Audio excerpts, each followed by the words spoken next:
Patrons! Hello. How are we doing, guys? How are we doing, mate? You having a good one, mate? Right, mate. Alright, mate.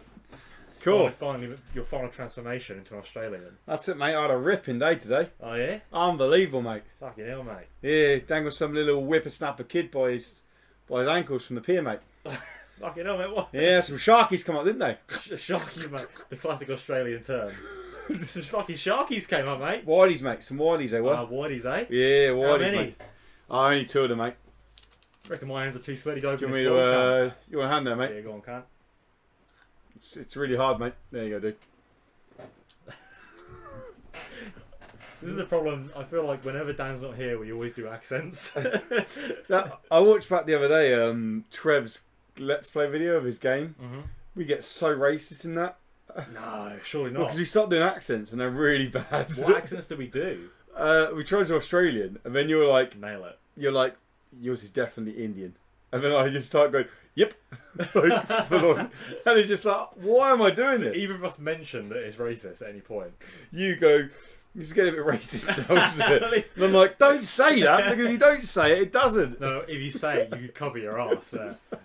More, if I say it, I cover my ass, so I distance myself from you. Because then it's like, well, he's the racist one, I'm the one who called him out. How's the week been? Racist. Yeah, you know. Yeah? That good? Work? Work was there. It was fucking boring because James was off one day and he's the only person at work I can talk to. He's the only one you like. Pretty much, yeah. I reckon we're seeing this from through rose tinted glory. I reckon it's actually everyone dislikes you, and James the only one that likes you. No. So you go in there and you're like, everyone's dicks, and they're all like, fucking hell, he's here again. I Like, mean, they're on podcasts they at definitely the weekend do. as well. They've all got their own podcasts where they complain about me. They're all on the same podcast. Oh, Like, together. I Hate Tom Club. Yeah, Wow. that's it. I fucking listen to that. I hate him as well. But it's been alright. You know, Getting by. it's just, same shit. Steve's an idiot. Megan's vapid and self-centered. Everyone else is alright. James weren't there. James went there. James wasn't there. Which is a shame. When James isn't there, I've literally got no one to talk to. So spend the entire day pretty much in silence. When he comes back the next day, you're like, woo! Is it one of those videos? I don't hide it from him. I'm You like, see them when a table gets flipped over and things like that. He goes, yeah! beer flying in the air. No, I am like, when he comes back, I'm always like, thank fuck you're back. Because I was like, miss you when you're gone. There's no one to talk to. Fair dues. Even when he just goes out to the warehouse and it's like, fuck's sake. Come back! Yeah. You sat by the door, like stroking the door. Do feel that way. Used to be alright. Used to be several people that I liked. When I first started, All dicks now. there was Sean, he was great. Alex, he's I still hang out with Alex. But now it's just James. I like Terry, he's my boss, but he doesn't work in the factory, he works like in the office. So I barely ever see him. Mm. Yeah. So work's still the same. How about Work's you? work. You're not at work, are you? I'm not. Well, you say I'm not at work, mate. I'm doing a lot of work. Mm-hmm. It's not like I'm sitting here doing whatever I want to do. I am doing a lot of work. Oh, yeah, like what? Lots of indie game stuff. But you want to do that? Yeah, but it's still work. That's what you do. What you want to do. Yeah. So And I want to not teach, working out. so you know. You want to teach? Yeah, so I'm doing what I want to do there. Oh, you. I hate Um, people who like their jobs. so I now obviously I've committed more to streaming because I can. Witcher Wednesdays, mate. Well on the way now. Oh, of course, I forgot you even do Yeah, that. 8-hour streams every Wednesday. How far are you into The Witcher? Well, 16 hours because 2 8-hour streams. Good God. So I'm apparently at the end of chapter 2. So there's 5 chapters in the game. Does it not tell you? It doesn't say like percentage progression as you mean, but there's 5, all I know is there's 5 chapters. Right. And these streams have been surprisingly successful. The first one averaged at like 27 viewers. Not bad. For a game that's 12 years old. And fan for a first stream as well. Yeah, and Series. then the second one was more average at 13, but it's kind of got an audience now to keep coming back. Yeah. And now there's 2 people there who have never played Witcher games, and they're like, I don't want to play the games, but I find you entertaining, and I find watching the games fun. So, Yeah. and then there are people there who like know the Witcher lore inside out, but they're really And I nice. hate They're not, watching you play. they're not spoiling anything, but like That's they're laughing at certain things I'm doing. And As we all do. but the chapter 2 apparently is notoriously bad in terms of the story is great, but there's these 2 areas, and I can see what they mean now. There's like Vizima as a town, and this swamp, and you have to keep going back and forth. But the swamp is so fucking hard. You go there, you just die. You die. You die. You die. And it's just like, oh my god. Like, it's, yeah.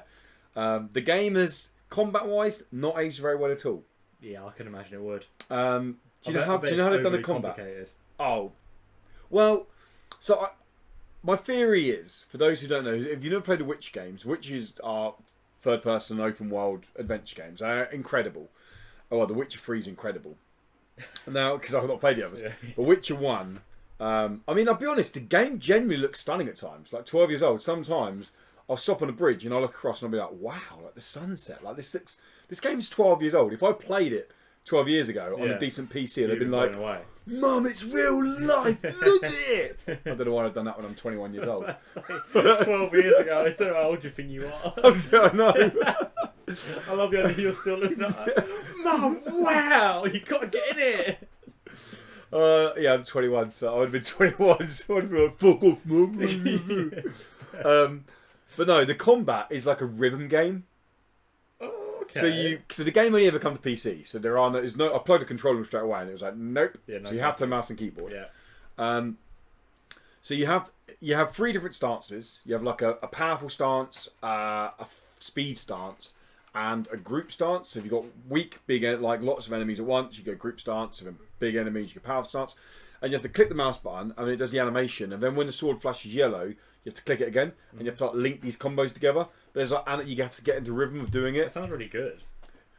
It's janky. I won't lie. That's probably age. But yeah, I think the reason if I'm honest, I think the reason they've done it, my theory is because the game is so like looks stunning. Well, I say looks stunning, looks nice now, but back 12 years ago would have looked incredible.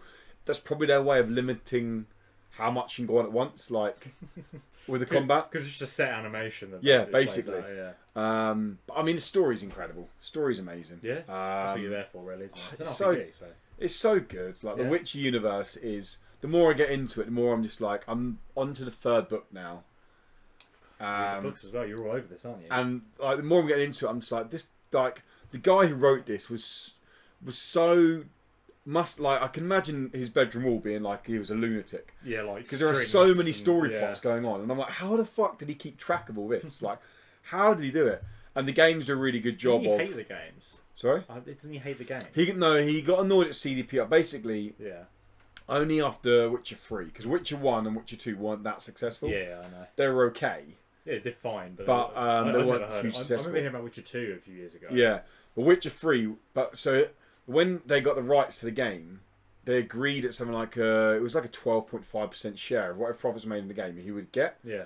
And he was fine with that after Witcher 1, he was fine with that Witcher 2. But then he got annoyed on Witcher 3 because he was like, I want more money because it was so successful. So that's kind of where he got annoyed at. To be fair, he would have got loads of money anyway. Yeah, but I think he wanted more percentage. So. And they were like, well, this is what we agreed on. Like, because apparently that's completely fair. Apparently Witcher 1 nearly sent CDPR under. Like, wow. It was made on the KOTOR engine. Ooh. Yeah, so it's made. Okay. It's not even their engine. Like it's like a it was very much sorry, BioWare's engine. Yeah, very much kind of thrown out there. Like let's get it done, and but it was made like 4 years after KOTOR on the KOTOR engine. Wow. Okay. And now it's Witcher 2 I've not played. Obviously, apparently Witcher 2 is a big improvement. Although apparently Witcher 2 is like real time combat, like Witcher 3. But not nearly as accurate. So sometimes you'll just miss enemies. That sounds really annoying. And then Witcher 3 is obviously perfect. Would you consider it a perfect game? Most people seem to. I would consider it the perfect open world game. Okay. I don't think there's many open world games that will come anywhere near doing it as well as Witcher done it. Spider-Man. So can you be Spider-Man in Witcher 3? It's Spider-Man, but you agreed. Spider-Man was a copy and paste open world game. Yeah. Whereas Witcher 3 genuinely feels like Spider-Man, Witcher 3 is what's so clever about Witcher 3 is a copy and paste open world game where you go to certain areas, you open up more stuff, and you do that. But you never know that you're doing that because the story's so good. You're like, oh, I'm going here because I've chose to go here. Yeah, you've never chose to go there. There's a severe amount of depth to the Witcher. The game has kind of showed you into it, and the game does. For someone who jumped into it for the first time, didn't know anything about the books, didn't know anything about the previous games. Yeah. It does a pretty good job of bringing up the speed. Yeah. But now going back to it, I'm going to be like, and there's lots of decisions. Are you going to play the third one again? Yeah. Okay. I've brought it on PC because cool. there's lots of decisions that carry through the games. So there's decisions in the first one that you hold that come back to haunt you or help you in the third I one. love when games do that. So, yeah. And you see what I said about... Did you see the thing about CDPR, about Cyberpunk 2077 this week? What? So it was in my chat for the streamer, for the Witch Wednesdays. And you know what I'm like when it comes to PC lingo. I'm not too clued up with it. Oh, you're an expert, aren't you? When it comes to teach IT. when it comes to talking about like modding PCs, Yeah. I'm a bit like that. So CDPR announced the minimum specs for PC of Cyberpunk 2077. I bet it's gonna be fucking horrific. Isn't People it? are like kicking off. They're like, I can't afford this. Like minimum is 1080 Ti graphics card, which apparently is like. Is this the ray tracing shit? No, it's so the game does support that, but that's the super stuff. Oh, so this is it. Oh, because we're going to minimum, I suppose. Yeah. So the minimum specs, the minimum spec graphic card. Yeah. People in chat were saying it's about 300 and 350 quid. Hell yeah. Minimum spec graphics card, as well as whatever else you need on top of it. To run it on max settings, then you need one of those super cards. Why are people not? Because they're saying it's too. Shouldn't be surprised. But then Cyberpunk have come out and said this game is releasing on current gen consoles and next gen consoles, and we're building this for next gen consoles. Yeah. And they said on PlayStation 5 and Xbox and next Xbox, it will be close to what it would be on a mid-tier PC. But it'll run. Their optimization will be exactly. That's why it's sometimes better. I'm just going to play it on console. I like PC, but I think it's better to get games on console if you can't afford to be updating your PC all the time. I'm playing this game on console. I think I will be as well. I can't afford to upgrade my PC that much. No. I mean, I could probably run it on like PS2 graphics.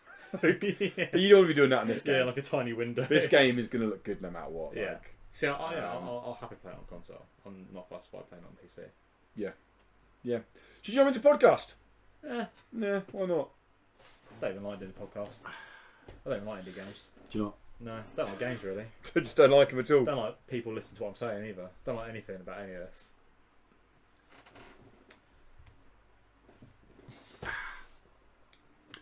What's up and welcome to the Indie Credible Podcast, Season 2, Episode 21, a weekly podcast where we get together, we chat about the world of indie gaming, we go through all the indie games we've been playing, we go through the latest indie game news, and we cover a main topic. This week's main topic isn't huge because, to be honest, there's not tons of gaming news out there at the moment. But what we're going to do is we're going to have a chilled out, relaxed chat about a Nintendo Switch Lite. Our thoughts on it, our thoughts on the price. Is there a market for it? Do we think it's a good announcement? Is it an announcement that was needed? We're going to kind of chew the fat on all that at the end of the show. Now, before we get there, I should probably introduce people. I'm Lewis. Hi, guys. I'm Tom. Hello. That was such an awkward intro. Well, no, your intro was like incredibly well rehearsed and came out of nowhere. I want to say I was not prepared. Yeah. That was one of your best intros. Was it? Yeah. I think I'll take that. You never give me compliments. I don't really like you, so I wouldn't do that. But it flows out quite nicely until I cut it to pieces with my hello. That's fine. My name is Lewis. You can find me at What's Up Woody pretty much anywhere on the internet. If you want to follow me on social media or Twitch. And as he did mention earlier, Tom is my not guest because he's here every week. Yeah, I wouldn't say guest. But Tom is my co-host today, and you can find him at Shriek and Profit. If you want to find him anywhere, he doesn't ever tweet, he doesn't stream, he doesn't really do much on the internet. But if you want to troll him, at Shriek and Profit. Sort of a silent watcher of the internet. Yeah. Observe. But how's the week been, dude? We had pre-show for our lovely patrons. We did. Which we kind of went into detail. But quick round up for our regular listeners. How was the week? The week was slightly long, slightly boring. It happened. It did happen, I'm told. How was yours? Apologies, people who are watching. If you can think, is there a ghost because his page is doing this? No, there is a ghost. We have a fan on Dan because died. it's and he's haunting us. It's super hot. It's been a rough week. So we have a fan on. That's why the pages are moving. But no, the week's been good, dude. As I said in pre-show, I've been streaming more, getting more indie content stuff done.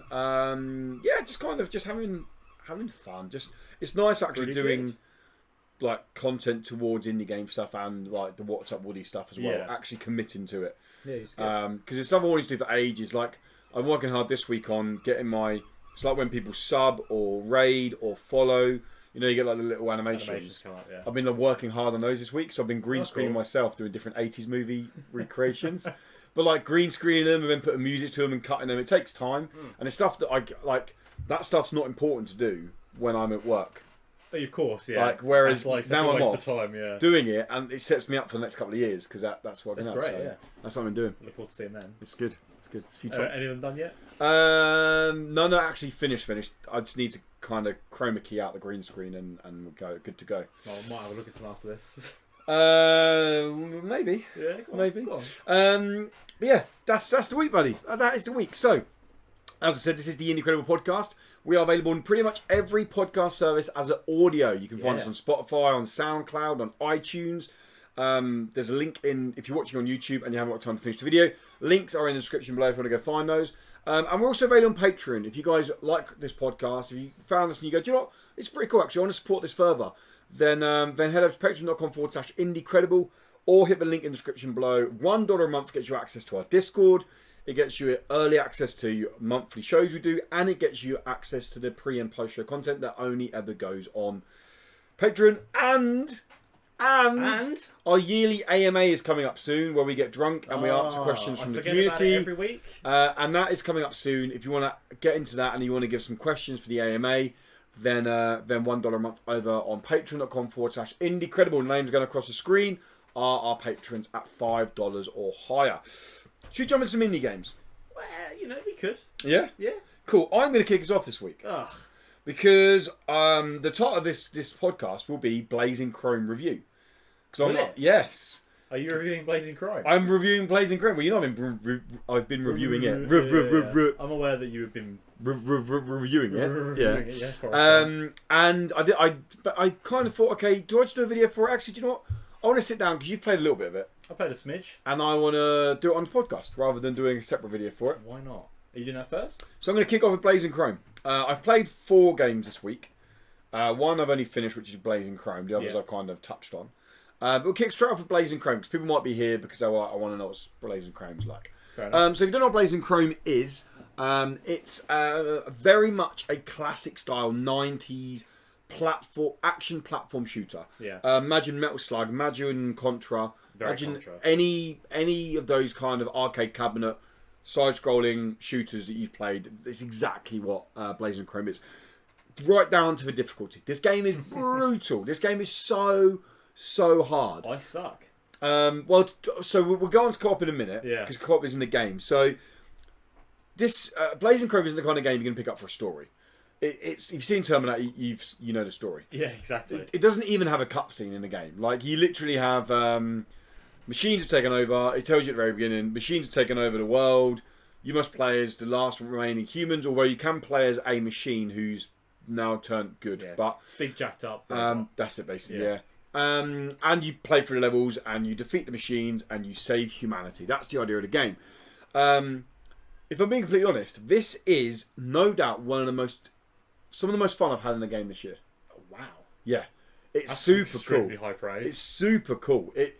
I'll get onto the difficulty in a minute. Yeah. But it keeps giving you the nostalgia in not unique ways because it's been done before, but in ways I wouldn't expect it to.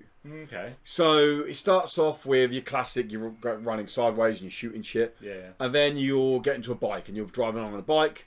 And then all of a sudden you're shooting forwards and backwards and you're like, okay, this is quite cool. And you've got to jump over stuff and jump on these platforms. There's platforming sections on the bike. And then it will do the ones where you're kind of jumping up vertically, hanging from bars and you're shooting down. You've got these like spider thing crawling up behind you. And then it goes to the kind of 3D, 2D stuff. So the camera behind like the flying ship. You know, like, what's that classic game where you fight the big head at the end?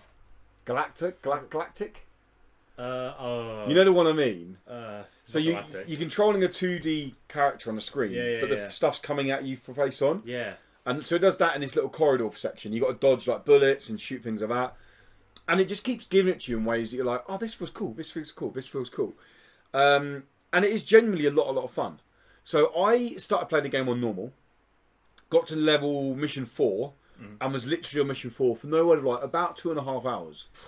I was like, I can't do this. I'm going to have to admit, and you know how much I hate admitting. Oh, yeah.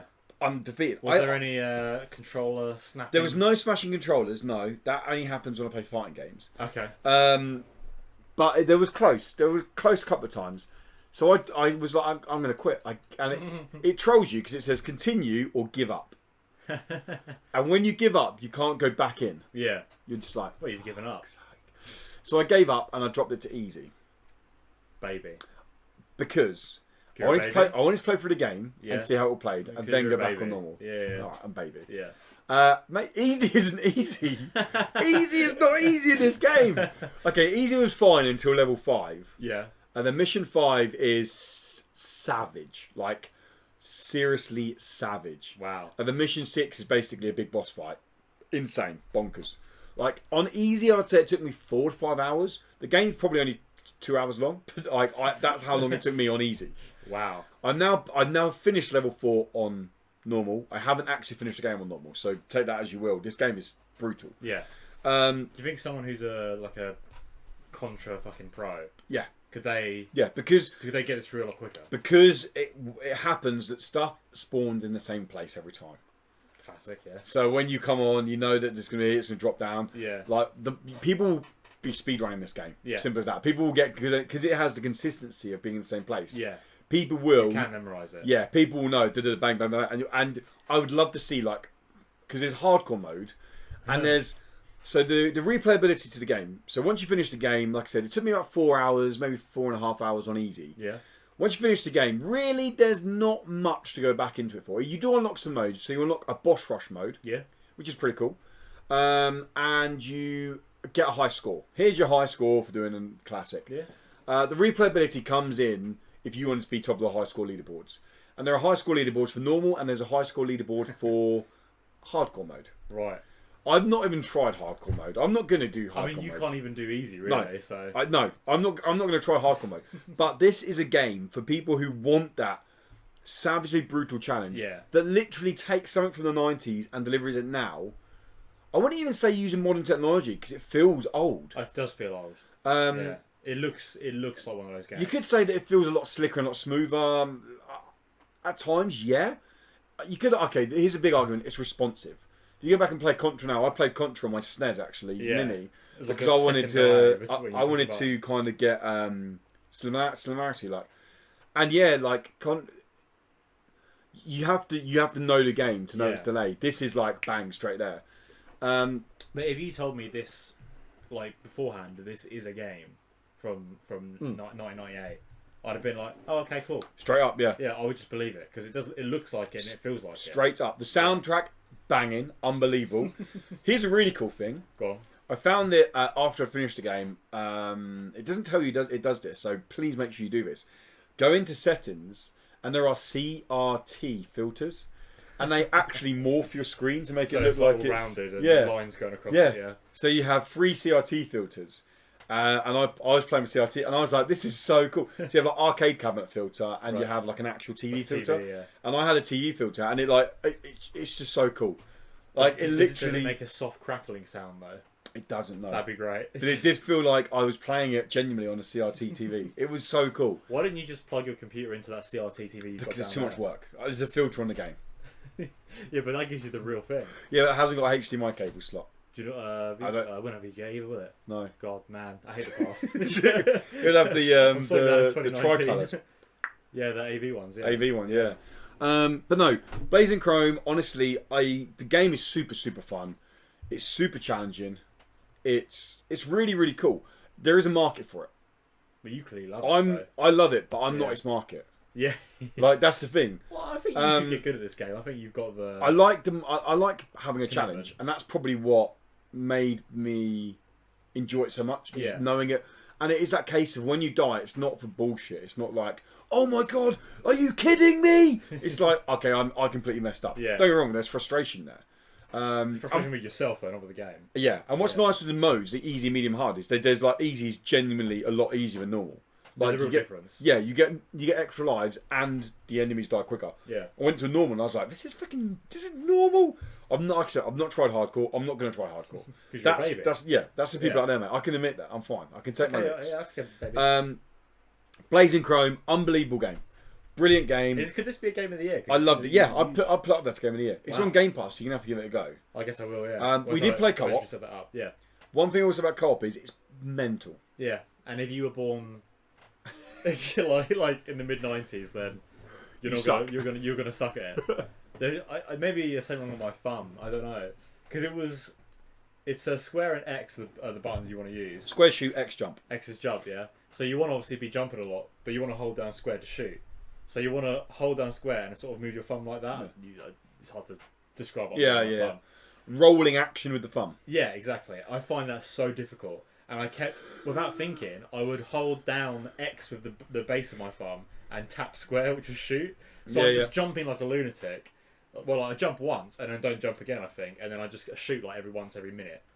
So I just kept dying because of that. And I just kept losing track of who I was. Well, controls are actually quite simple. But they're very simple. But they give you everything you need. Like, if you combined the controls, I would swap those buttons, and I think I'd do a lot. Like a little thing you can do is like you hold down R1 or L1 or R1, and then you can kind of stay where you are, but then rotate your aim around to aim at different points, and that's key. That becomes a massive part in boss fights. So like moving here and pressing down an X makes you roll as well. So there is no iframes on the roll, so you can't like roll through lasers. You have to like make sure you're rolling at the right time, and it's one of those games that, as Dan would say, you have to be pixel perfect on it. Definitely, yeah. To get it right. It's on the Switch, it's on Xbox, it's on Xbox Game Pass, it's on PC, it's on PS4. I definitely recommend people check it out. It's honest, and it's some of the best pixel artwork I've seen that harks back to the 90s. Lots of them go, oh, we got really nice pixel art. This generally feels like it was made in the 90s. Yeah, I prefer more sort of modernised pixel art, but this is like... But for what it was going for... Of its time. I don't think it there's feels any... like, this is exactly spot on a 90s action shooter. This is what they looked like. So, like I said before, I would believe it if you told me it was from the same era as Contra. Fair dues. Yeah, I would absolutely believe Fair dues. Okay, next game I played, so that's a review. There you go, gets my thumbs up. Full recommendation for Blazing Chrome. We don't score anymore, people, in case you're here for a score. Not reviewing, but I have played because the Switch had a big sale. The Switch has always got a sale on. Does it? And I wanted to play this game when it first launched, but I wasn't going to pay the full price for it because I didn't know what it was about. Is The World Next Door. The hell is that? Yeah. It was kind of shown off randomly during a Nintendo Direct a few months ago. Okay. And Dan cast it off, quite rightly so, because they've done a really bad job with the trailers and the press and marketing of a match three of a kind puzzle game. Right. And it kind of looked like it was this lots of talking, lots of reading, lots of dialogue, and then this run around, match three of a kind, and then send an attack somewhere, go. That was really it. Doesn't sound very interesting. It was reduced down to like £4, and I was like, do you know what, I wanted to give it a go. £4, I give it a go. Yeah.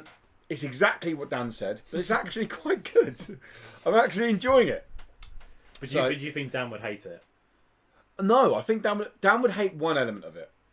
Okay, what's that? Okay.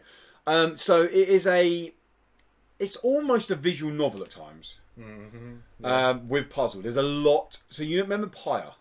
Yes. It's a lot like Pyre in terms of there's lots of talking between gameplay. Right, lots of talking. So you play as this young girl called Jun, and it's based around, it's called The World Next Door because there's these two worlds. There's Earth, and there's this place called Emir. And basically there's a portal that opens up every festival. I don't know how long the festivals are. And when the portals open for like these 4 or 5 days, chosen people from Earth can go to Emir, and Emir can go to Earth for a couple of days, and they're like chosen, go see the world, and about, you know, basically, yeah. And they have they have like pen pals online, and they kind of make friends before they go and all that jazz. Oh, there's like they share an internet. Yeah. Cool. So Jun is an Earthling, a human, right? And she's gone to Emir, and she goes there, and you kind of it starts there, and you're like, oh, we're going to take you to this cool place. It's called a shrine, and no one's allowed to go there because it's really dark magic and all things like that. And you go there. Maybe don't go there. And so you go there, and then it's like, oh, this is a shrine, and this is what works, and this is how you do this, and this is how you cast magic. And the magic is the gameplay. So when you go into a room, it's much like Zelda in terms of you go across and the room opens up. But to go on to the next room, you have to kill the enemies in the room. Yeah. Now, to kill the enemies in the room, the floor kind of gets covered in like red, yellow, purple, all different runes, like signs. Mm-hmm. And you effectively have to build up these patterns of signs. So you press triangle on the Switch. I think it's Y on the Switch. to then move stuff around. Now, 3 of a kind is the minimum you can have. Yeah. So, like green, for example, is health. If I have 3 health in a row, I could tap that and it would give me 15 health. If I had 7, it would give me 70 health, maybe, like a lot more health. And then you have these creatures flying around the room, some that attack you melee, like in a melee basis, some that fire fireballs at you. And you got to dodge them by dashing, by moving stuff around. So it's like real-time, match 3 of a kind puzzle game. And it actually works quite well. Yeah. It's quite nice. Sounds kind of interesting. The boss fights are cool. There's boss fights in it as well. Yeah. And the basic idea of the story comes in that you end up missing the portal back, so you're stuck on a mirror. Oh. And humans can only last like 3 or 4 days on a mirror before they're dead. So Wow, this place sucks. they find this hidden magic that like, oh, maybe actually, if we do this, you might be able to get back. And it's all to do with these shrines, and you go around there. I'm like 2.5 hours in, and I'm probably I feel like I'm, from what I've unlocked, I feel like I'm about halfway. Right. And I'm enjoying it. Dan wouldn't like the fact that the talking in between. I like the talking in between because it's very teenagery kiddish. I already know exactly what it is. Yeah. Like you have to like text people, and you're like, yeah, I'm still in class. And I'm like, oh, this is cool. Like, I don't mind it. Dan wouldn't like that at all. Like, so take it as you will. It has a very anime art style to it. Yeah. It's not as depth as a visual novel in terms of you do make decisions, but they mean that one person won't help you out with something. It's not like a huge story changing. Yeah, it's not massive branching trees. No, so it's not like a visual novel in terms of you're going to get 100 different endings how you go through the book or the story. But it's fun, and it's like £5 at the moment. The World Next Door, man. I enjoyed it. Not bad. I'll quickly touch on Away, the survival series. Do you remember this was announced where you play as a squirrel, a flying squirrel, and you were like rummaging around the forest? Oh, yeah, kind of. No one knew what it was really. Everyone's like, "What's this game?" Flying Squirrel Simulator. Yeah. Basically. I got sent a key today for their demo because they've got a Kickstarter campaign running. There is a what is video up now if people are interested. Oh. I jumped on it, and then after realising I was going to record a what is video, I realised that this was just a gliding demo. So a demo just to show off the flying squirrels gliding. I mean, I referenced you straight away in the beginning.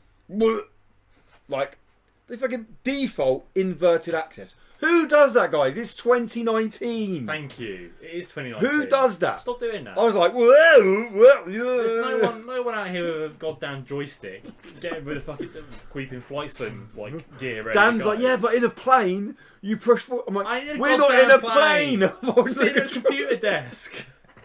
Up is up and down is down. Okay. Simple as that. And it really threw me off. It took me a while to get used to controls. Yeah. Now you can tell that this is like pre-alpha build because it does feel a little bit kind of janky. Yeah, it's not very smooth controlling them. But effectively, you're flying a squirrel down these mountains. Can you land? No, the idea of the demo is you've got to catch the dragonfly. So a dragonfly fly in front of you. Okay. You have to go through these checkpoints to get speed boosts and then catch the dragonfly. Mm-hmm. And I was I'm not slating it. I was enjoying it, but I was like, yeah, this is okay. And then I actually done the first level, and I ended up playing it for like 15 minutes. Being like, I'm just enjoying this. I want to keep going again and again and again. It doesn't really answer my question. What is Away, the survival series? But it's sparked my interest enough to go, do you know what? Actually, I'm interested to see what they do with this now.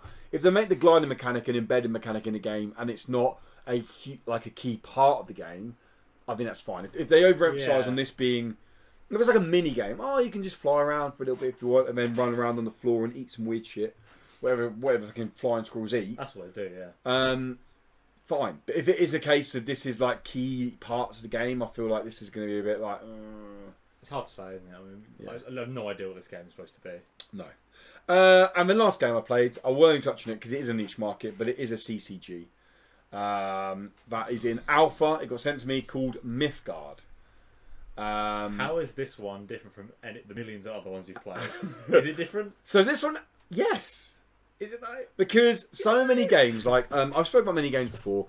World of Myths, I'll take for an example. Okay, World of Myths is a cool game. They've changed the way they use your leader ability, but it's effectively Hearthstone visually. There you go. And that annoys me. Like so many, but they all look like that. They all look like Hearthstone. Yeah. Mythgard genuinely does something interesting with its board to mix things up. Is there an extra lane? It's more. it's more Magic in terms of its visual appearance, Right. but it's You mean Magic the Gathering? Or Magic the Gathering, yeah. But it's very much it very much stands on its own. And I genuinely, if people like card games, I know Folly, our patron, likes card games. Mm-hmm. Like, this is good. This is. I'm now 7 hours in. But do you see yourself getting addicted to this, like you are with Gwent? No, because I'm invested in Have Gwent. been with, I'm invested in Gwent and things like that. But I can see myself. So here's what I'm trying to do, because they're resetting for the beta. When it goes to early access beta and it will go free to everyone, they're wiping your accounts and they're taking all your cards and everything like that. But what they're doing is they're giving you back currency depending on how much you had unlocked. Right. Plus bonus depending on how much game time Is you it had the in the game. equivalent value of the cards that you have? Equivalent value plus bonuses for game time you had in the game. Okay. So I'm actually, and they're wiping it next week. So I'm aiming to get like by 20 hours by next week. Should only have 13 hours, it's easy. Yeah, for you, yeah. So I'm aiming to get that. So then when they wipe it, I will have close enough to be able to buy almost a full set of cards. Yeah. So then I can kind of, this could be I'm going to jump on once a week. You're more casual. I'm not going to play it competitively like Gwent. Yeah. Because like Gwent is seriously stressful now. Now I'm on Pro Ladder and now I'm continuously pushing for like top rankings. Yeah. It's stressful and it's a time investment. It's a genuine time investment. Yeah. I mean, you're competing it's a competitive league. You're aiming to get into competitive competitions. And you can't sleep on it because people start taking places. Surely. Exactly. Yeah. So, and one loss can be the equivalent of then having to win 3 times to make it back. It's stressful. I don't need that again with Mythgard. But Mythgard's done enough to make me go, oh, this is cool. You will play it again. And the way it works is there's 8 lanes on the board. Board's very narrow. It's a lot of lanes. And you have when you make your deck, you take these things called paths, which are so you don't have mulligans in the game. Your path is so I've only got 3 paths at the moment, but one path, for example, start with 5 lives. If you're going second, and the reason second's worse in this game is because you don't, you have summon sickness. So when I play a card, I can't do anything with that card straight away. Okay. I have to wait a turn to be able to do anything with that card. Whereas in Gwent, you can play a card, you can go. Yeah. So going first is actually beneficial because I get to play with my cards first, basically, because I've waited to turn out summon sickness. Yeah. So going second, you start with 5 life if you go second, or I think they call it pursuit, you start with 8 life and things like that, and you get different perks on it. The deck building feels cool. There's lots of synergy between the cards. I won't go on about it for ages because it is niche. Yeah. But if people like Are there a lot of CCGs, I mean, I've played 7 hours. I've unlocked 72% of commons, 50% of rares, 10% of legendaries, and 2% of mythics. So, yeah. Although mythics are just flashy versions of legendaries. They're shinies. Basically, they're animated versions of legendaries. Yeah, okay.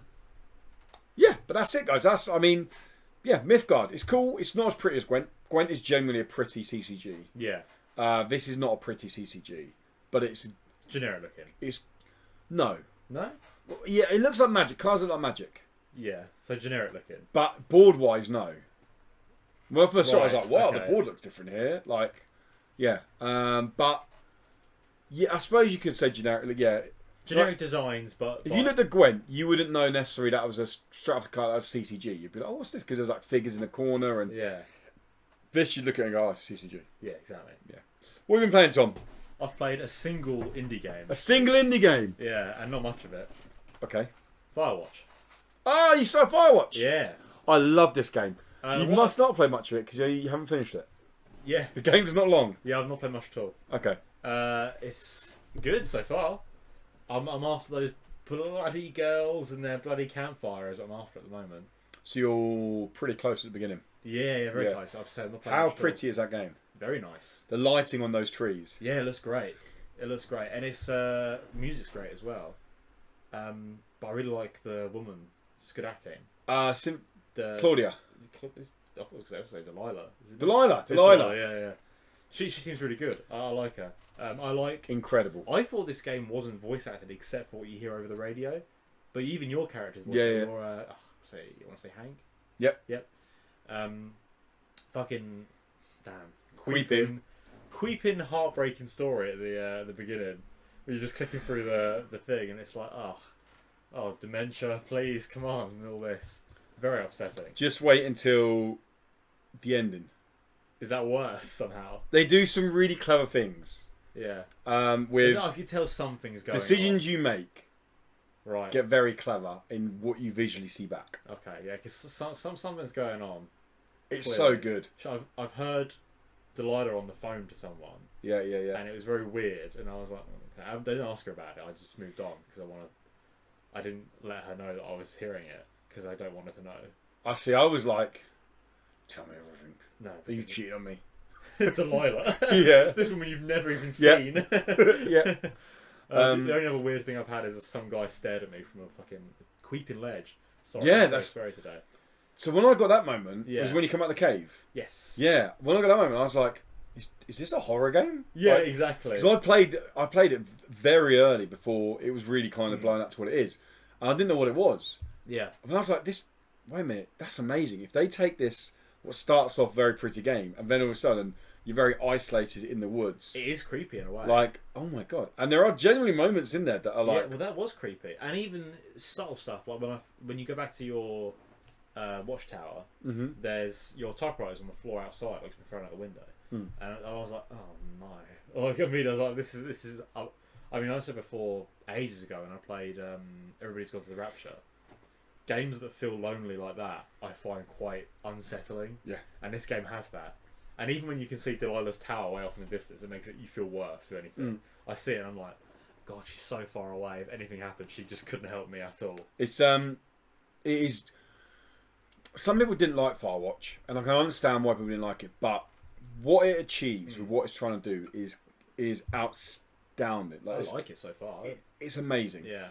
It tries to achieve exactly what it is, this kind of isolated, humanised narrative adventure.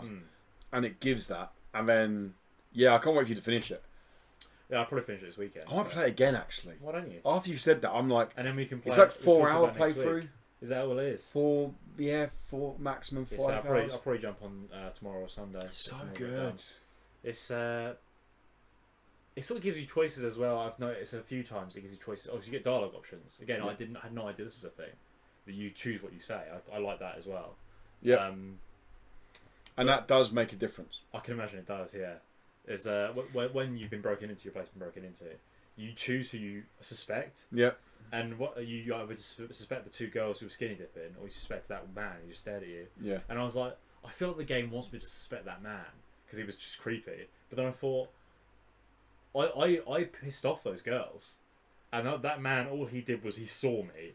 Yeah. Like, he didn't do anything. He just saw me. So what? Because she was Stella even says like yeah, well, no, you met someone in the woods. Who cares? Like, people come and go as they please. It's the woods. Yeah. And I was like, yeah, she's right. It doesn't matter. Like, he didn't do anything to me at all. So I suspect the girls did it, 100%. Actually, yeah, I just found my sheets at their camp. I just got to their camp. Okay. Where they had that fire going. Yeah. And I found my sheets there, and I was about to click that, but then I was like, oh. You got the camera yet? Yes. Yeah. Take photos. I took one photo so far. Do take photos, because it's a cool little thing to taking photos. Okay. Just take photos. Okay. Just trust me. Yeah, I do. Kind of. But yeah. The way you're saying it makes me think there's something going on there. No, just honestly take photos. It's not like Oxenfree, like when you take photos and then there's like weird creepy shit in them. Do you remember? You know that? You're like, oh! What's this? Oxenfree was so good. So good. I want to play that again, actually. I've been meaning to play it again for a while. I can't wait for Afterplay. Oh, yeah, I can't wait either. It's going to be good. But is that everything you played? I mean, I played Detroit. That's not an indie game, so... Well, we're going to do the Not So Indie show next week. So I'll talk about it then. Yeah, have you finished it yet? No, I'm close. You're close? Yeah. How many hours, roughly, is it? Oh, that's a good question. I don't know. It goes really quickly when you're playing. Can I finish it this week? Oh, yeah. It's not I might finish it before... It's not like 30 hours. I might finish it before... I want to say maybe like 10 hours. Okay. Yeah. Enjoying it? Oh, I love it. Yeah? Yeah, I really love it. Cool. It's not glamorising, glorifying child abuse, is it? That was such bullshit, yeah. Like, that's so silly. Anything out of context. The whole point is you're supposed to save her. It's because that was shown in the demo, wasn't it? Out of context. Yeah. I hadn't seen any build up to that. And all of a sudden people will complain about whatever. It's ridiculous. Whatever. I will say, if you like branching storylines, it's impressed me how much it branched. And it's got a dude from Come on. There is a dude in it, and I recognise him, but I don't know what he's Hospital Program. Yeah. McDreamy. He is dreamy. He's the shaved head guy. Yeah, I know what you mean. He's I know. I'm going to Google him quickly. Keep talking. He's in a hospital program. It's really irritating. I watched all of it because I'm a geek. Well, I watched all of it up to like season 9. Wow. American? It's American. Yeah. Grey's Anatomy. Yes. Grey's Anatomy. He's in Grey's Anatomy. Is he? Yeah. He's in it for huge. He's the plastic surgeon dude. Is that why he's so handsome? Yeah. He's Jesse Williams is his name, and he looks horrific in that picture of him. Like his IMDb picture. There's better pictures here, but the picture they were showing, he looked horrible. But he is dreamy. He's dreamy, and he's good in it. He is pretty good in this. Detroit. Yeah, he is like my least favorite character that you play as. Okay, and Detroit is free at the moment on PlayStation Plus. It is, yeah. I definitely don't. Check out Thingy as well, Hyper Turbo Zero. Yeah, I'm good down that soon. Cool. Yeah, that looks like a bit of fun. It's good fun. Is it a bit of an outrun sort of situation? More Top Gear, but yeah, definitely some outrun. Jump on some news. Let's do the news. Yeah. This is why we don't let you do that bit. Yeah. Because it goes on way too long. You milk it too much. Are we kicking off with I'm so happy about this piece of news. And I'm loving the look of the game. What's this? Well, Game Bakers, who made Fury. Right. I loved Fury. Do you remember the challenge and boss rush game that was... No. No, do you remember it had very weird art style? It was kind of very cyberpunky, synthwave music. You played as this weird kind of being in a prison. You had to make your way down the prison to escape from the prison, and it was a boss rush game. It was super cool. Furi. Oh, wait, okay. Brilliant game. Like, honestly, standout game. You've not played Fury? Check Fury out. Game Bakers. Next game is a game called Haven, which is very different to Fury, but does carry a similar art style to it. I'm going to be honest and get it out of the way now. I fucking love the look of it. Queeping love the look of this game. Right, and you know what? I Queeping don't. I didn't think you would. I bet there's one thing. Was there about a minute and 20 minutes in the trailer? Because I was watching the trailer. I mean, something happened and I was like, oh no, Tom's going to hate it. Yeah. Yeah, that didn't help. But I was already at that point, I was like, this is crap. What do you not like? So, let me explain what Fury is. Haven is. Haven is it? Go on. I'd like to know. Haven is there's not tons known about the game. But it's basically set as two lovers have escaped to a lost planet. This planet has no other inhabitants on it. Has other creatures on it, but it doesn't have any human inhabitants. It's a bloody No Man's Sky planet. Yeah, you kind of gone off to this random planet. Yeah. And you're living on this planet. You have to go out, you have to explore, you have to scavenge stuff, you have to loot stuff, mine, go back home, make dinner, whatever it is, like live. Yeah, and there's a whole story, dialogue between the. I would assume consequential decision making stuff in terms of the way you speak to each other. It definitely seems that way from the trailer. I mean, yeah. And that looks all very visual novel, the dialogue. Very visual novel. And then when you go out, I mean, I think the game looks stunning, like very pretty, flying around. Do you? You have this weird thing where you can fly around everywhere. That's cool, like holding hands. Yeah, instead of like running, you sort of like. I'm sure that'll be explained why. It's like a really fast floating. Yeah, you guys can see the trailer now anyway. Yeah. And then there is turn-based combat. Yes. Well, it looks like it looks. I watched it again. It looks real-time turn-based combat. Yeah. So in terms of after charge, it looks quite interesting. For turn-based combat, it looks pretty interesting. So what don't you like about it? I just think it looked queefing boring. I was like, what even is this game? You float around and you mine stuff up. Wow. You're holding hands, mate. Come on, how cute is it? I didn't think that was cute. I was like, get your weird robot hands off each other. The animation is not good. It's very stilted. Like it's all like yeah, I'll give you that. Animation. But then this game isn't set until sometime next year. Yeah, true. I know that can be improved. It probably won't be. I'll be honest. I've seen games that come out like this. It just looks quite stiff. Fair dues. And uninteresting. From what they've made with Fury, yeah, I'm hyped because I love them as a development studio. I mean, this game clearly isn't for me, is it? No. Yeah. No, it's for people who have a heart, mate. Oh yeah, that died a long time ago. Yeah. Back in my youth. I like the look of it. And what do you guys people think to it? Like Haven, so you're gonna check out. I reckon Folly's gonna be into this. Yeah. Yeah.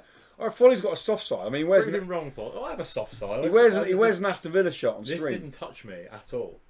Yeah. There's nothing about the holding hands. Was like, I don't The big care. thing will come on with a game later. See if you that. I didn't like character design either. Honestly, there's nothing about this I liked. No. I can't. Music was cool. I don't remember it. Okay. I think I was just too annoyed. Okay. Have you just had a chat with Steve? Because that can definitely like inflict your mind. Yeah, it was. Yeah. I don't know.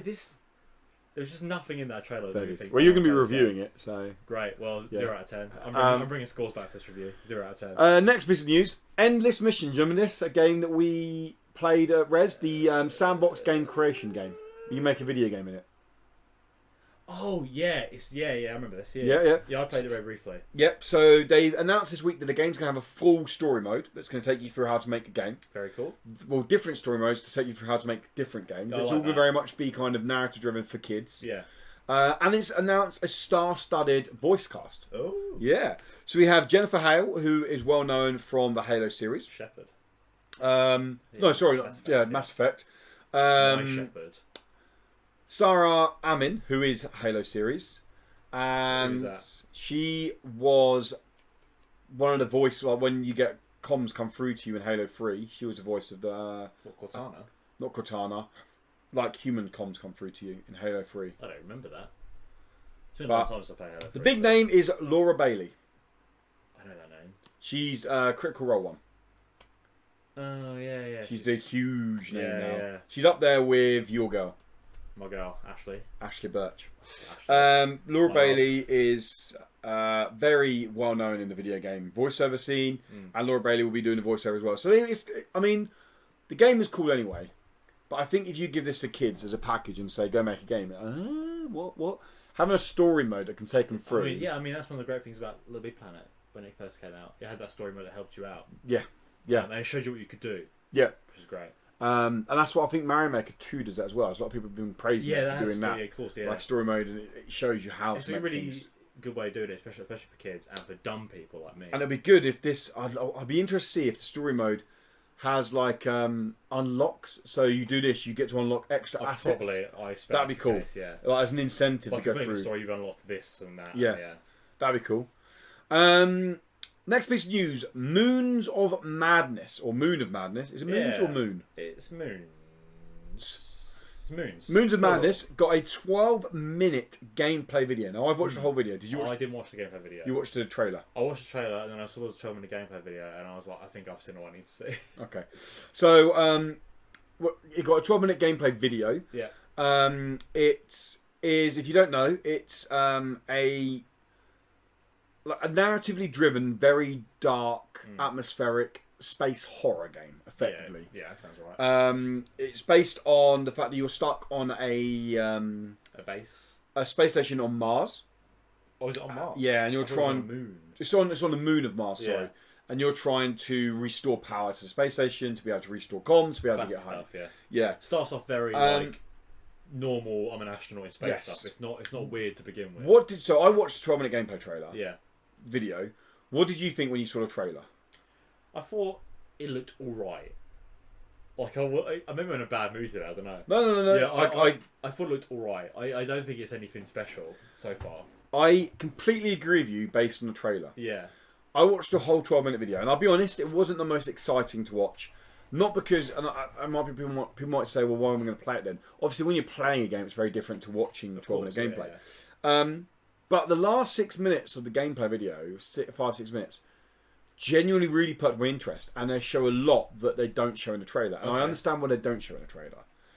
So the trailer is very much set up to be, oh, this is a horror game. Look how dark it is. How creepy it There's is. a black matter dripping from the ceiling. There's a weird hallway, mate. Oh, and there's this door rattling. Oh, very spooky. Understandable. Rooms. They want to show that off because it's a horror game. But when you actually had like 6-7 minutes of just gameplay with no horror stuff, and they were doing silly things like, and people might laugh at this, but he got on like a treadmill and ran for a little bit and then got off. And then he like picked up something else. It reminded me much of like what Fulbright do with like the likes of Tacoma, when interacting with everything and little objects and having like radio comms come over about any little object really builds up the world. Yeah. And it was those little interactions and the little narrative sections you were getting between them that I was like, this seems cool actually. There's a genuine story here that I'm interested in. Yeah. And there's not. I kind of wish I didn't watch 12 minutes because something happens towards the end that I feel like would have been more surprising if I was playing it. The game, yeah, but I know something now about the game and the way the horror elements are working, or at least I'm led to believe that. Chances are that might flip on its head, whatever, again. But yeah, like if you like horror games, I recommend going and check out some of the 12-minute gameplay video because there's genuinely something there that has perked my interest. Yeah. Yeah. I would say it's like a narrative adventure, but a horror version of it. Oh, it's like what was that game you played? Tacoma. No, the other one at Space Station. I played it on PS4. You played it on PC. It was kind of janky for me. Big The Station. The Station, yeah, but obviously bigger. Bigger, yeah. Yeah. And that was a very short game. And that had horror elements into it. That very much played on isolation, didn't it? Yeah, that had isolation elements on it. If that game was a little bit longer, it was a great game, but it was super. I liked it, but it needed some more. It's available now in VR. Did you know that? Oh, that might be it's free update. You can give it a go. I might do that actually. Yeah. I need to buy an extension lead to plug my VR. Really? Yeah, because I need one that's really long and has at least 6 plugs on it. Yeah. I got one on that's got 18 plugs on it.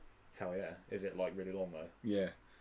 How long? 10 meters. Right, give it to me then. Then we move on to. Damn, I love the look of this next game.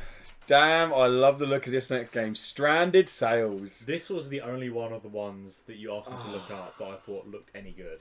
Any good? Yeah. This game looks. Now you gotta say this is adorable. It was so cute. This is a seriously cute game. Everything looks really small. It's like that tilt shifted focus on it. Yes. They remind me of Playmobil characters. Yeah, I can get that. I can get that. It's all it looks very cute. It's you're definitely for you, isn't it? It's farming. Stranded Sails to give. Okay, I got the press release through. Oh, cool. Yeah. Saying Stranded Sails is old school Zelda meets Harvest Moon, and I was like, woohoo! Perfect. Read on, baby. And it is effectively that you arrive on an island, you get given a hut, and you basically build your farm out. There's farming, there's fishing, there's combat. It looks like turn-based, I assume. And I no, it's real time combat. What? Yeah, like old school Zelda. Oh, amazing. And I'm gonna say it. Mm-hmm. I like Stardew Valley. Stardew Valley. Wait, what? I don't think Stardew Valley has aged very well in terms of. Oh, really? I went back and played it recently, and I was like, do you know what? I've played things like My Time in Porsche. I actually preferred in the end because that's a bit more going on with it. Yeah.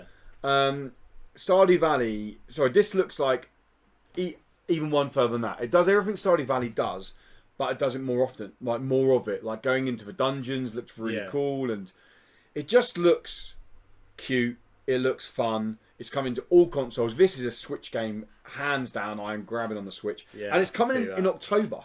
So not long. Not long. Yeah. Stranded Sails, baby. It does look good. If you like Harvest Moon, you like Stardew Valley, you like Zelda with farming elements to it. Yeah. This is definitely a game you've got to check out. It's developed by Lemon Bomb and Rocker Publish, and it's being published by Merge Games. Merge are the guys who do Signature Edition. So, baby, I'm getting a Collector's Edition. Going to be all over that. I am all over that Collector's Edition. How... You little figures. You cute little I hope they are really small as well, the figures. That'd be so cool. Yeah. But good stuff. Look, I would say, if you're not watching the video podcast, look up the trailer for this. Yes. Because I think it's worth seeing. Definitely. And final bit of news. Cuphead is coming to Nintendo. It's coming to. It's on the Nintendo Switch. Cuphead is coming to Netflix. Hey, have you seen this? No. Cuphead's how Netflix have signed the rights to create an animated cartoon series for Netflix. Right. Makes complete sense. It's going to be in the same art style. It's going to be like a 1930s cartoon played out with Cuphead. Is it for kids? Yeah. Well. You can have shooting in it, so... Yeah, you can... Yeah, but it's kind of a finger gun. You can have that in a kid's cartoon. Kids' cartoons have guns, don't they? Yeah, I think so. Well, Yu-Gi-Oh! Doesn't, does it? Didn't they replace them for... What did they do in Yu-Gi-Oh! In the West? They took something out. Something like... I know in Spider-Man, the animated series, they weren't allowed to use real guns. All the police used laser guns. Oh, really? Like in 1995, like New York, they all used shooting lasers at each other. But in In Yu-Gi-Oh, I'm pretty sure, like in Japan, they have guns, but over here they use their fingers and they point fingers at each other. Oh, really? Yeah, that's amazing. I'm pretty sure that's what happens over here. That's great. But yeah, Cuphead was getting an animated series. Now, I was going to say, would you want its time in the game? But have you played Cuphead? No. There is a story going on there, but it's not really. It's a Do you know, I boss don't rush really game. care to play Cuphead. I don't think you'd like it.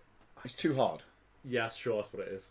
Like, genuinely, honestly, like, it's not easy. Yeah, I don't think it is easy. That's what Dan didn't I like just it. don't. I think it looks visually, it's very appealing. It looks great. Stunning game. But I think I got my feel from watching gameplay. I don't think I ever want to really play it. Yeah, I can see that. Yeah.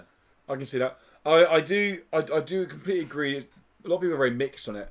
It's super hard, and a lot of times it can be very hard based on RNG. Yeah, which is a bit of course, shit. Yeah. So sometimes you get a wipe and you get an easier run, which isn't good, but I mean, Play visually, Chrome instead. game's stunning.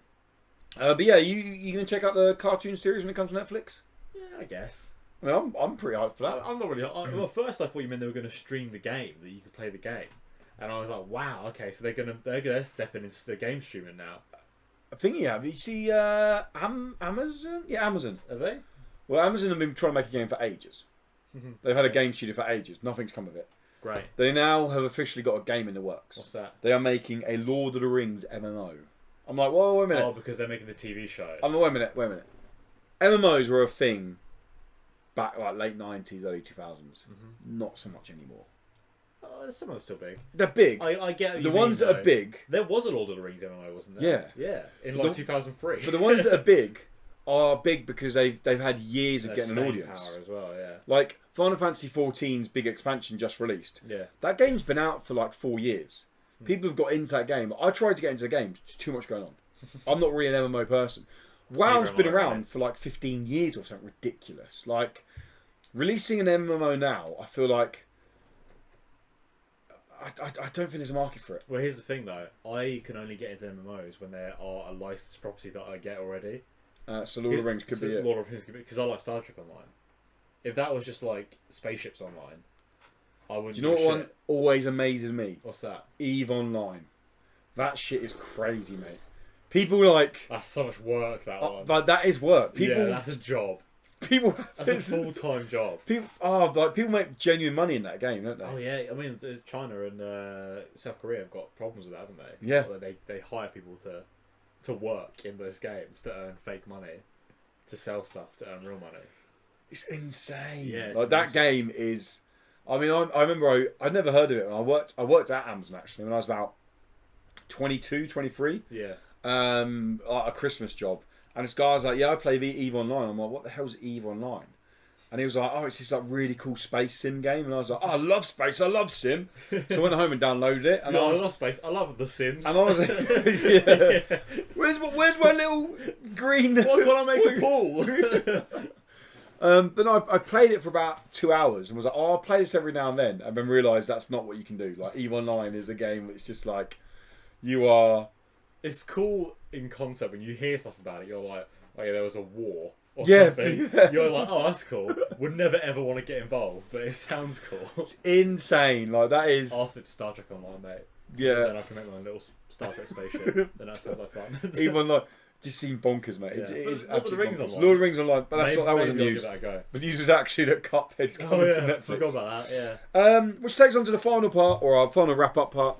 It's the topic. It's main topic, which is going to be Nintendo Switch Lite was announced this Yes. week. Personally, I don't think it's too surprising. People are like, "Oh my god!" I'm like, "Are you really surprised by this?" I'm a little bit surprised. I'm not surprised at all, and I'm a little bit annoyed about it, but I'll get into it in a minute. Okay. But I think Do you have the specs up or anything? I know the specs. Oh, good. You can just rattle them off then. In terms of specs, the exact same as the Switch. Yes, but small Internally. screen. Smaller screen, yeah. Joy-Cons don't come off. Smaller screen. Joy-Cons don't come off. Yeah. It's so slight. It's You slightly can't small. dock it. You can still dock it. Oh, you can. You can still dock it. It still has the exact same charging port. You can dock I it. thought he wasn't. It doesn't come with a dock. Oh. You can still dock it. £200, £199.99 Yeah. is the price of it, and it will run all games digitally and has a cartridge port as well to run games. Cartridge port, everything I should expect. Has an external slot for your micro SD? SD. Yeah. So I'm not surprised by it. Here's my issues with it. Okay. £200. Yeah. How much is the OG Switch? £280. Okay. Oh. Okay. So what I would do, I would buy a Switch. Yep. Lite. Yep. Okay. So let's say, for example, I've got a Switch now. Okay. You do, yeah. Yeah. The issue with the Switch Lite doesn't come with a docking station. If you're in a household where you have a docking station, you could buy the Switch Lite and the Pro controller for cheaper than you can buy the OG Switch. Right. Yeah? Yeah. So for the same price you can buy the OG Switch. Yeah. I would just do that and put that in there and have the Pro controller. Like, right. Makes sense. I think £200 is too much money. Way too much money. Maybe. Do you not think? I always expect things to be expensive as a thing. It's Nintendo. The thing I'm also like with this. Is this they're trying to make it more of a portable console as opposed to being? So, I know it's always been portable, but it's like it's. Kind of I can't remember. Only time I dock my Switch is when I have to record footage for review. I don't dock it otherwise. Yeah. I might as well throw the really dock thing away. Right? It's useless. Is this goodbye to the 3DS? Well, I think so. Yeah. I mean, this is a better console. It's a clever way of doing it. I think it's way too much money. I think if I'm a parent, yeah, and I'm going, oh wait a minute, I could buy a Switch that hasn't got detachable Joy-Cons. So if I've got siblings, yeah, they can't. They can't play together. Yeah.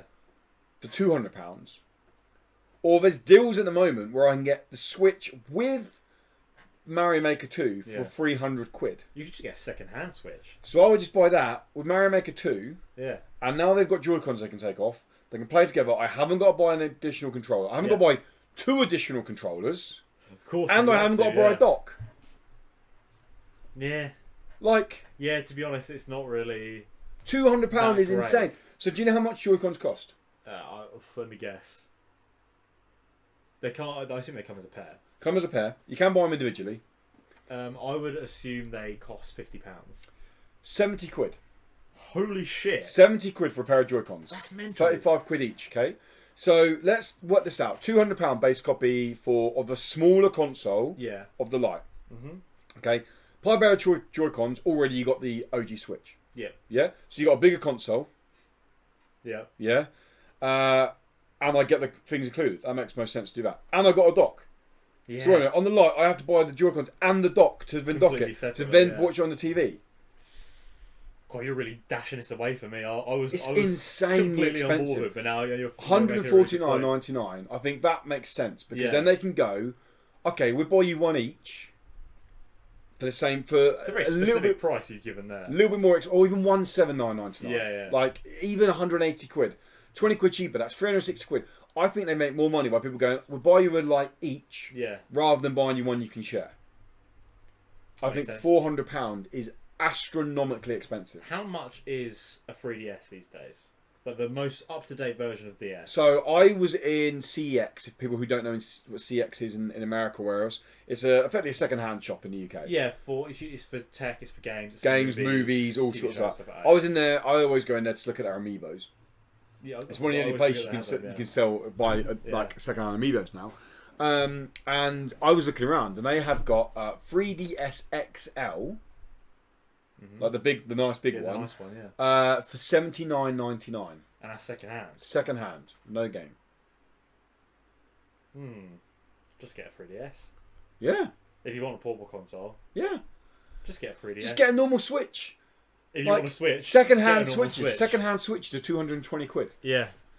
£20 more for a proper full on Switch. For a bigger. And what's the difference? Switch. It's second hand.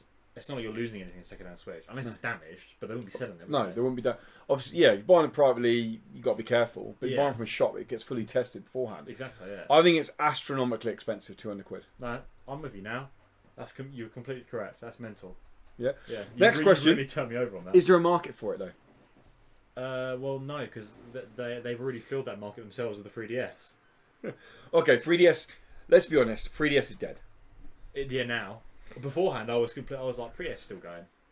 They bring out a new DS. So their words were, they will support it if the demand is there. Demand's not going to be there. No chance. What, for the 3DS? You can't play Zelda the new Link's Awakening on the 3DS, can you? You can play that on the new Switch. Good point. Good point. 3DS is dying. It's gone. It's had a great life. Well, the DS in general has been... It's an incredible phenomenal life, yeah. Yeah. It's gone up against Do you think PSP, it's gone there's up a against, market for a cheaper, lighter Switch? I guess, maybe. But if it is actually cheaper... Or do you think it's genuine cash grab? Well, it's a bit both, isn't it? Any time a company does anything, it's a cash grab. Yeah, I can But see that. I think this is just for cash, isn't it? Final question for you. Yeah. Do we see a Switch Pro announced soon? Switch Pro. What does that entail? What do Switch Pro, I think, has 45-inch screen. Yeah. Do you remember Trigger Happy TV? No, what's that? Oh my god, how do you not know Trigger Happy TV? Probably because I'm 22. So it's like this guy, Dom Jolly, was this idiot basically. Right. He used to like play pranks on the public. Okay. So it was like one time he'll go to the zebra crossing in a full snail outfit and then crawl across the zebra crossing as a snail. Oh, that rings a bell. Things like that. Yeah. And then there's another one where like he had this like ice cream van and people would come up to order ice cream, and then he would just like go sit down and start reading the paper after they've ordered, like just being dickish things basically. Oh, okay. I get and one of them he had his massive phone, and it'd be places where you're not meant like to be on the phone. Oh, and does he shout? Hello! Yeah, I've seen this. Yeah. And that's what it'd be like that. It'd be like, yeah. Look at my Switch! It's huge! That'd be amazing though. I'd buy that one. No, so I think 4K screen. Yeah. 8K. I think it's bigger. Right. I think they have to be careful. Like this big. I think they have to be careful to make it so it still fits in the dock, because I think unless they sell a new dock. They probably will. I think it has better ergonomics on the holding, because it's horrible to hold when you're lying down at the moment. Yeah. You get cramp in your forearms. I can imagine, yeah. I think it's slightly more powerful. I think it has a better output on the screen. I think it has not so much 4K, but like OLED screen or whatever it's like. I can imagine bringing an OLED screen. Like some OLED screen to stand out more. And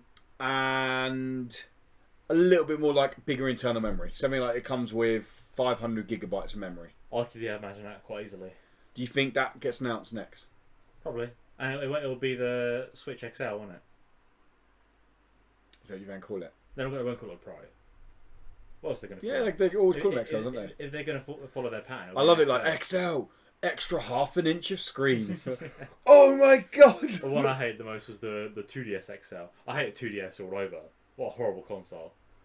I get the idea of it, but... Oh, the door stop. Yeah, it looks gross. Yeah. I hate that console so much. My nephew's got it. He loved it. Really? Yeah. Just get a 3DS.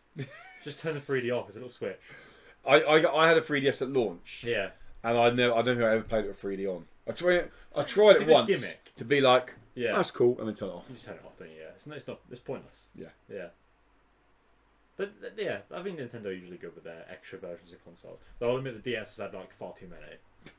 DS has had DSi XL, DS Lite, DSi XL. Yeah. 3DS, 3DSi, 3DS XL, 2DS, 2DS XL. There was a new one. Game Boy was bad though, wasn't it? The Game Boy had a Game Boy Color, Game Boy Advanced, Game Boy SD, Game Boy Advance SP, Game Boy Micro. Jesus Christ. There was more, I think. I guess they've always been bad for this. This is just Nintendo. Yeah. We're finally seeing the Matrix here. Yeah. With their handheld consoles, they're just sort of whores for just doing different versions, aren't they? Just throw them out there. Yeah, they don't care. Let's do another one. And where's my Microsoft Switch have a last Zelda thing. version? We're not going to talk about this because there's not much to talk about. Yeah. Microsoft have put a patent in for a controller much like a detachable Nintendo Switch Joy-Con. Okay. That's all we know. Why? That's all we know. Don't bother, mate. Talking to Microsoft right now. Don't bother, mate. Honestly. Basically, you have to take your Xbox and carry it around with you. Yeah. You've got a Duke and you can pull it apart and then put that on the side of your Xbox. Oh, I so want the Duke controller. They're so cool. Mate. They're like 90 quid. Oh, but they look so good. They Even do. the circle in the middle is a little screen now. Yeah, I know. It looks great. I would definitely save up for one of those if I had an Xbox. They play on PC. Oh, of course you can get it for PC. Yeah, get it on PC because they're from Microsoft, aren't they? Yeah, they're beautiful. They are stunning. And I think they are. As a fully grown man now, I can hold one. Because when I was a kid, it was like as Xbox. That's what you got with the Xbox One. That's what you got, isn't it? Like that was your OG controller. The original Xbox. Yeah, that was the OG. Yeah, because I had one. And again, I was a small boy, so it was like holding a controller this big, and I was like, I can't press all the buttons. It was terrible. I never had an Xbox. I ended up using a third-party controller from Xbox, and they were bloody good. Was it? They were way more ergonomic. They were wireless. For you, because you were a kid. But even when I was like getting to like 11, like that kind of age, when my hands were getting bigger and stuff, they just felt much nicer. They were wireless, so I don't have to worry about any of that crap. They were nice controllers.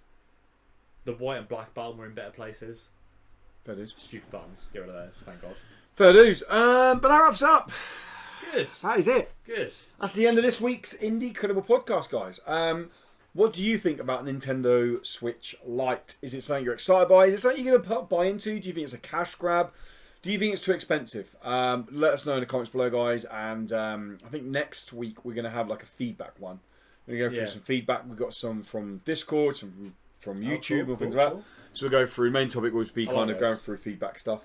But yeah, let us know in the comments below, guys, what you think about the Nintendo Switch Lite. But yeah, that is it, guys. Thank you so much for stopping by. Thank you for watching. Thank you for listening. If you like the podcast, then why not give it a little like on YouTube if you're watching, or if you're listening to us on iTunes. It's the only place you can do this. And you liked it, then give us a little review. Like, giving us a review means a lot. It goes a really long way. It really helps boost up the ratings, and it makes us smile at the end of the day. And if you really like what we do, guys, really smile. Yeah, really smile. Yeah. And if you really like what we do, guys, and you want to help support us a little bit further, then patreon.com/IndieCredible. We are so close to our first target. Our first target, the goal has actually been done, was to open a Discord channel. Yeah. That's done. Discord channel's open. Our next target, which is $100 a month from patrons, is a complete overhaul of our set. Yes. Like painted walls, new furnitures, just new microphones, nice. like making it all like really level up the production quality. Because this is very much a hobby for us, guys. We love doing it, and we want to bring you guys the best content we possibly can. So any support is appreciated. Please. Patreon is amazing. Link is in the description below, or patreon.com/IndieCredible. But that's it.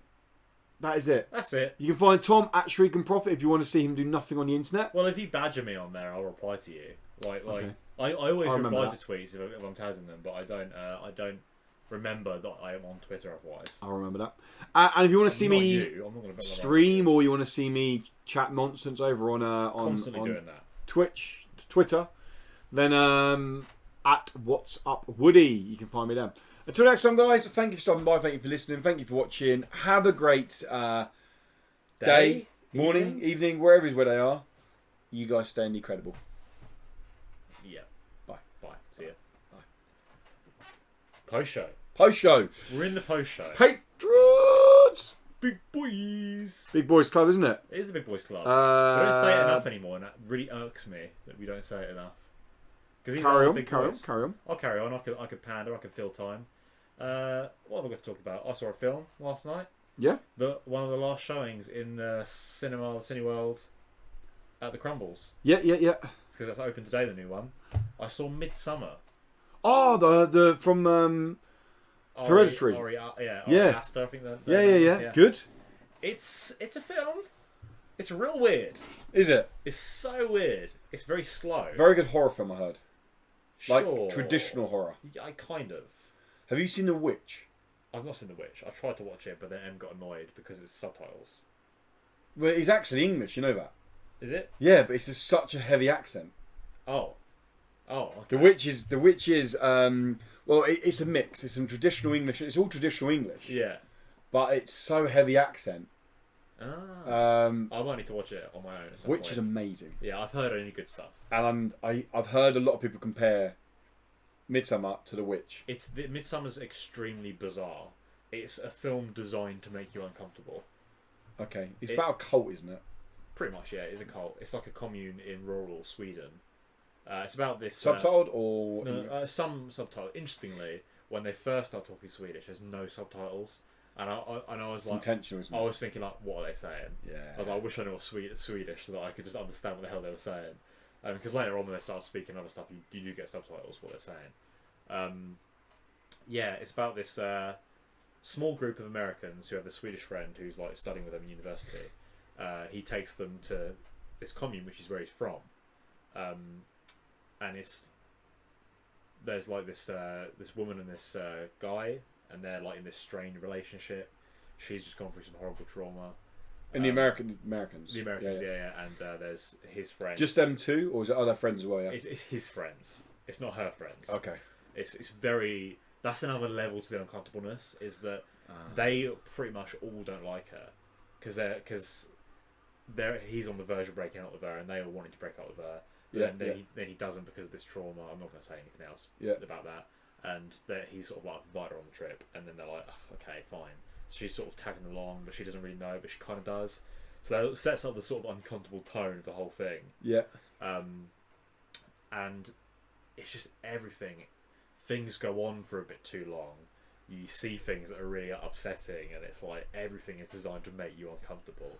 It's all in broad daylight, the whole film. The beginning's dark, but when you get to Sweden, it's like bright as hell. And it's just scenes like you said, the camera's on them too long. You're like, it's all too long. Just cut away now. The camera's really interesting. It's sort of its own entity. Sometimes it will just float away from the main cast and just do its own thing. Really? It's really weird. Yeah, like there's a bit where they're all talking, the camera's sort of following them, and it says, it's like, I'll show you where we're sleeping, and then the camera just like they sort of walk off, and the camera just starts panning left, and then you see them walk off in distance. You can't hear them anymore, and it shows you some stuff that comes into play a bit later on. And sometimes it'll do that, just sort of pan around, looking at other stuff, at other people. So it's very the weird, arty. The weird stuff that's going on in the cult. Like you look at the people walking around, and you're looking, what the hell are they doing? They make weird noises. They're always doing weird dances in the background. And it all comes into play. Some of it does, yeah. Recommend it? Sure, I think you should see it. Yeah, I think it's something you should see. I don't think I'll ever watch it again. I love traditional horror films. Yeah, it's super weird. Have you ever seen a film called Antichrist? No. I would argue that would be weird if you. Maybe? No, I'm not kidding. This film is fucked. Weird. Bonkers. I watched it at uni. Yeah. My housemate at uni had this girl come over. It was only me and him and her. Yeah. And it was like the first date. They'd been out for the day and all that. And then she'd come back and something about there's some buses back to Tunbridge Wells, but she was staying down anyway, something like that. So they didn't know each other that well, and we're going through. And Gold was like, "What's this film here, Antichrist?" I was like, "I don't know." And it's a lot of horror, and she was like, "Oh, I love horror films," all that. And that was honestly one of the most awkward moments of my life, sitting in the room watching that with them. Why? I didn't care. I thought the film was brilliant. Yeah. Disgustingly brilliant. It's William Dafoe, and I can't remember her name now, but it's basically they call them they're just known as him and her. Right. And they're having sex at the very beginning, where you see everything, like everything. This film does a lot of there's full frontal for everyone. Everyone. Yeah. All even here. Yeah. And the kid falls out the window when they're having sex. Wow. Basically, and it's all about William Dafoe as the husband is like, it's just horrible, but we've got to get on with life. We've got to move on. The wife can't. She just can't move on with life. Yeah. So they go rent a cabin in the woods, like just them two, cabin in the woods. Yeah. No one else in the film, but it gets so dark. Yeah. So dark. Like I don't even want to say how dark it gets in case people watch it, but it is. Okay. That sounds interesting. It's insane. Like, honestly, if you was to say to me now, does this happen? You wouldn't even get close to how weird the thing gets. Like, I'm not kidding. Okay, let me try and think of something. Weird and dark. Go for it. Okay. Does anyone eat anyone's genitals? Oh, that would be fine. That'd be fine. That would be fine. That would be acceptable in this movie. Okay, interesting. I can't think of anything weirder. Do you want to know what probably the weirdest thing? Yeah, go on. So, she is obsessed with the fact that he's cheating on her. Right. There's no one there. But she's like in love with the forest. She's in love with the wood. Right. And she's like, I can't believe you're cheating on me. So he tries to get away from me. He's like, you're mental. She drills a hole in his leg and then puts this concrete slab in his leg. Like attaches his concrete slab with a bolt into his leg. Gross. See everything. It's fine. And he won't run away. And then she's like, maybe it's because of sex. So then she's trying to get him hard. Yeah. But she's hitting his genitals with a spanner when he's got a hard on, and then jack him off, and he literally ejaculates blood, like, and you see everything. Holy fuck! And she's like, "Yeah, come on, give it to me." You're like, this does sound very fucked up. I'm sat next to this girl who I've never met before. Some guy's getting jacked off. You're having blood. a great time. You're Everywhere. jacking off. I'm like absolute rock on next to her. Like she's thinking, has he got a tent over there? Like Golby, my mate, is super embarrassed already because he gets embarrassed and boobs on the screen. We're talking full hard on cock here, getting jacked off. You're getting a and close squirting blood everywhere. Willem Dafoe's cock. Yeah, amazing. And yeah, insane. Insane. It sounds like an amazing film. And that's probably one of the 5 things that happen that you're just like, what the fuck is going on here? It's an hour and 20 minutes of sitting there going, what? I might give this one a go. Yeah. See, Midsummer is long. Is it? It's like 2.5 hours long. Ooh. And again, I think that's more just to get. Though towards the end, I was like, wrap it up. I was like, can we wrap this up? Good end? It's kind of what you expect. Okay. I don't know. It's a weird film. Do you know what I do want to see? What's that? Crawl. What's that? It's a new crocodile slasher movie. It's like a horror movie, but it's like there's flooding. Is the basically, there's flooding. Oh, so it's like a monster movie. Yeah, monster movie. But okay. It's done by, I can't remember his name now. He's a really well-known horror director, and it's people are like, it is everything you want from a monster movie. It's Jaws, but with a crocodile in it. Like, I'm like, give it to me. That sounds good. Sounds cheap. Apparently, it's super cheesy, but that's the idea of it. Obviously, it's going to be a B movie, isn't it? It's not going to be some. And got to see Shores and Hob. I can't wait to see that. When's it out? Is next week after maybe. Lion King's out next week. I mean, I've got my pass now, and it's in town, so I'm probably going to watch it. Yes, I can't wait to go to the new cinema. If you ever go in the week, let me know, because I can literally walk down. I'll go every now and again. But I'm saying, if you ever want to go in a week, just let me know. Yeah, but but you've got to give me a lift. Yeah, well, even if you get the bus in, I can give you the time. Oh, okay, yeah. That's a good point. Yeah, cool. Yeah, we'll do. Cool, people. Thank you. It's been magical. It's been a moment. That's been. It's been emotional. I cried on the inside. Obviously, you can see it. Yeah, I think I was the same as well. I cried on the inside. Yeah. Yeah. Thank you so much, guys, for stopping by. Thank you, as always, patrons, for your support. We chatted around the movies nonsense then, but we love it. It's cool. It's fine. It's good shit. It's good shit. Yeah. Patrons, it's been a pleasure. Goodbye. Have a lovely week, and peace out. They don't stay incredible. They just peace out. They peace out. They're cool. That's true, because when you say stay incredible, it's not cool. No. Yeah. Bye.